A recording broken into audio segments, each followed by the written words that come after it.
And this was what I was wearing when I stepped out on stage, bedazzling your bra. This is like one of those things that'll go in the museum, I hope. This cookbook was one of my mother's most cherished things in her life. Hey everyone, I'm Katie Darrell and she is Wynonna Judd, and today we are going to play Rock and Tell. This is like show and tell, but way cooler because it's with rock and roll stuff. What do you got for me? Okay, I went out and got it. It's been in storage. And most people who don't play won't get it, but here's the deal. This is my first guitar. So this is a really big deal because this is like one of those things that'll go in the museum, I hope, I pray. So this one I've been playing my whole adult life. So I'm 58 years old, so do the math. Was this a guitar that you bought or was gifted to you? I bought it with my own money that I made myself. And it's a big guitar. I wanted the biggest, most awesome guitar, and it's got inlay. And it's one of those things that you look at and you go, oh my God, this thing's been to hell and back. Does it go on tour with you or do you leave it at home? No, it's in storage. It's in protected custody. With this guitar, I mean, off the top of your head, because I know it's kind of thinking back, but was there a significant song that you wrote on this or recorded on this?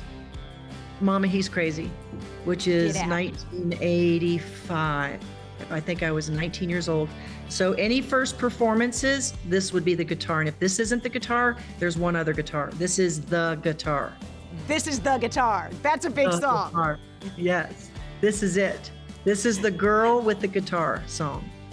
So this is me as an adult, and I claim it in the name of Jesus. It's got my name on it, and it's a part of it's like a part of my body. It's like an appendage. All right, what's the next item? Okay. You asked me in the interview before this, what's the difference between packing to go on vacation or packing to go on tour? Bedazzling your bra. It's so pretty. It is so pretty. It's so sparkly. Woo! Okay, so but do you have to have like multiple, like, does this get dry cleaned every night or are there like 3 versions of this? How does this work with tour life and costumes? I wash it in the sink because nobody's touching it unless, I'd let her take it to the dry cleaners. This cannot be dry cleaned, so this has to be soaked. Maybe one day I'll sell them just for fun. In the sink, a little wool light? It depends on what's there. Hair, shampoo, whatever's there, baby. The hotel bar of soap, right? Exactly. Whatever I can find. All right, that's item number 2. All right, item number 3 here on Rock and Tell. So back in the day, Elvis got his clothes made by a guy named Nudie. So all of his clothes that you see, you go, oh my God, that's Elvis. He had, the next person in line was Manuel, one of them anyway. And Manuel made this for me in 1992 for my very first performance as a solo artist. I walked out on the AMAs, if you go on YouTube, and this was what I was wearing when I stepped out on stage, and Manuel made it for me. He's a big deal here in Nashville. He made all of the stars that you see on TV with all the bedazzled. This is it. This is the original, let's put it that way. Manuel's one of the top, I'd say 3 people in show business making clothes for people. So this is really important to me, I guess, because it's my first performance by myself. Yeah. So 1990 came and went with a lot of blessings and burdens. It was a really tough time for me. And yet this jacket, when I look at it, I go, what matters is the music, and one of the bedazzled just fell off. But this is 1992, so that's that. And is that something that you keep in storage, or do you keep that hanging in the closet? Yes, I have a storage closet that I literally can go up to. I have hanging there the shirt that Loretta was wearing the last time I saw her. She gave it to me after she died. She sent it to me, had someone send it to me. And I literally have all my clothes up there, but don't tell anybody. Where the good stuff is hidden. And then this was given to me by my mother shortly before she died. I had another one, but this was the one that she gave me. I asked her if I could have it, and she didn't sign it for me. I think the other one does have something in there.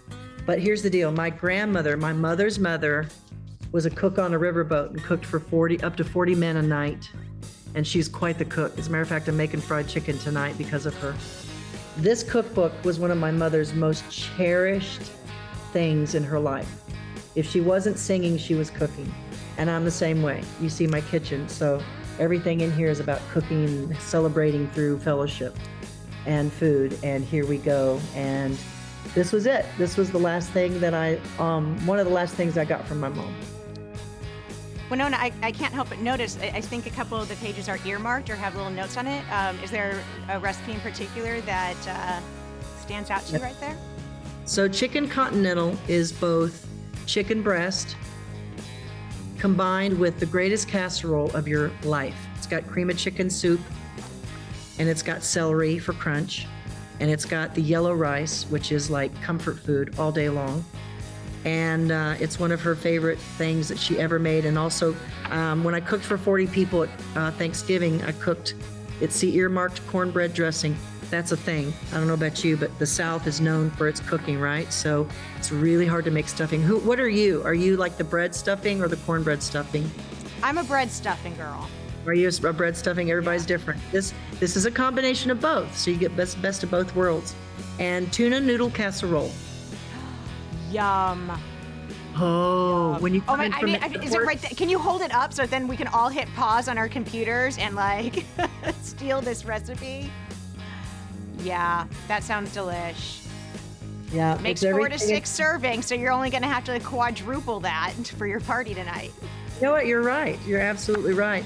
But it's just one of the greatest things that reminds me of her every time I cook, which is pretty much every day I'm home, and I think about her. So there's that. So that's my share.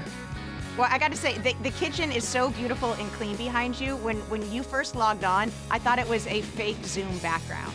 Like I thought you were green screening me. It's so pristine. So bravo. It looks like you've never cooked in that thing. So it's well kept. It'll be different tonight. It'll be different tonight. Trust me.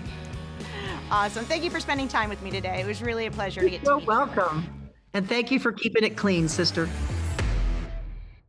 Hey there. Thanks for watching AXS TV. Subscribe, follow, like, and do all the good stuff. And make sure you leave a comment below. I don't know, just let us know what your favorite AXS TV show is, or who your favorite bands are, and what artists you're into, or just say hi, man. I'd like to be told hi. We love hearing from you. That's the point, all right? Keep it coming.